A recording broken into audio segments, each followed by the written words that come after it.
dress like a hoochie. Time for you women to dress modestly and fear God, as the Bible says. This is why it is so true that purity culture encourages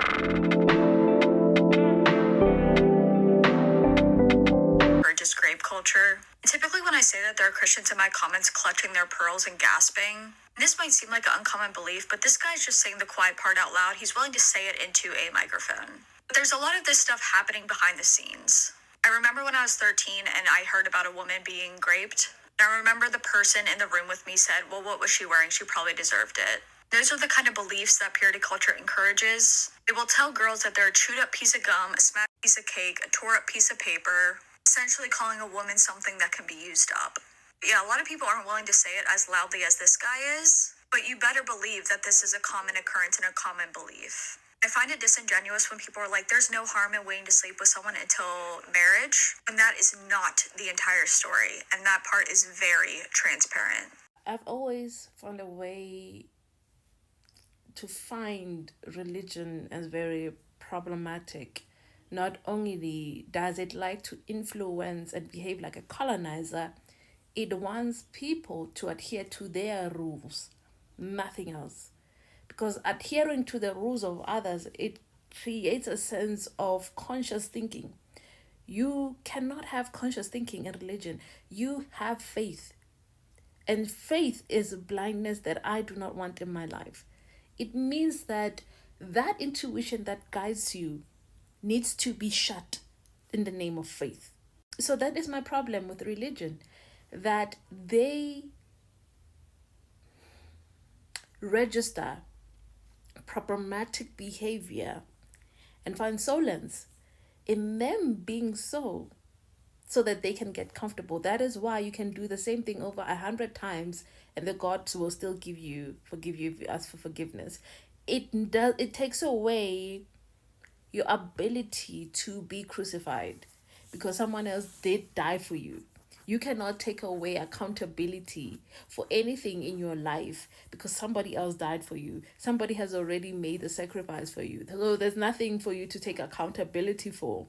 And that's the problem with the religion. If you cannot take accountability for your actions because Jesus said, I love you, and if you accept me and confess your sins, then it'll be fine because I already died for you. I did not ask you to die for me, sir. I did not ask you to die for me.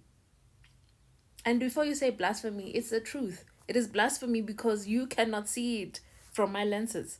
Your spirituality or your religion has reduced your brain to a size 0, that you cannot analyze things. That is a mental control over your own life, that you constantly live in a state of fear.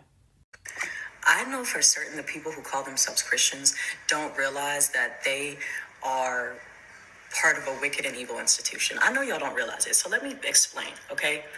The Roman Empire, which is the Catholic Church, the Vatican, and all the churches that come after the Catholic Church, which are all the other Christian churches. Let me explain, okay? They killed an innocent man. Okay, they killed a very innocent man, viciously murdered him, slowly tortured him. And when he took his last breath, they drained his body of blood like vampires. Proceeded to cut him up like chopped liver, served him, and ate his flesh for real. Ate him. And every Sunday, or every first Sunday, the church comes together to commemorate the event by reenacting it. And not only that, they do it in front of the symbol that represents his murder weapon. And then on top of that, they make a mockery of him by flipping his teachings upside down that tell you that you are going to do greater things in this earth and have you on your knees worshiping him while singing spells and incantations.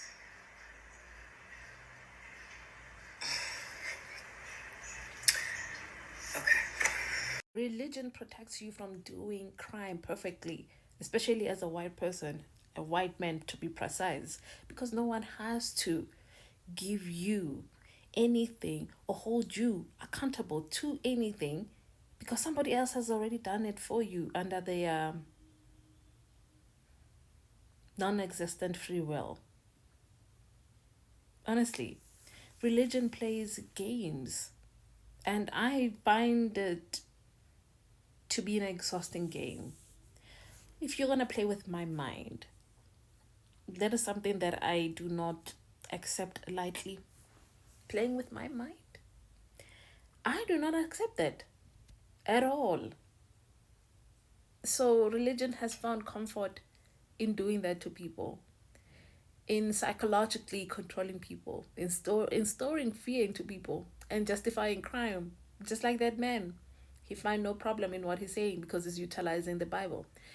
But children dressed in uniform to go to school and they're Christians, what happens to them then? They were asking for it. A baby was asking for it, and you're holding a sign and you're talking about John, whatever. You find it to be the most comforting place for you to do crime because no one has to do anything for you. And that's why I have a problem with religion. I've always had a problem with it. I found it very problematic.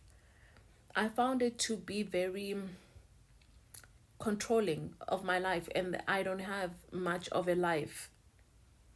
So for me, living my life and finding my own truth in the way that I can, that is something that I've always been invested in. I don't want anyone to take the fall for me, to die for me. I can die for myself if I want to. I didn't come here to die for anyone. I come here to experience life and gain the necessary tools that I came here to experience and realize that this life is not even real. This is all a dream. And when I die, I'll go back and join my people wherever they are. I don't want to be put here under spells and cults because that's exactly what they are. Being comfortable and drinking the blood of someone and you going to worship someone who was brutally unalived on the name of this person died for you. I know many people that have died for me. That is why many black people's lives are not to be recognized to date. Because there's this white man that decided to die unnecessary. And this is why, again, we say religion has been flipped upside down. We could have had a society where it is very dual. But capitalism cannot thrive in such conditions. Capitalism thrives in situations and problems where they can enhance themselves. And they need us to do so. So if I can consciously make an effort to detach myself, then that will be an amazing thing. That will be actually great. But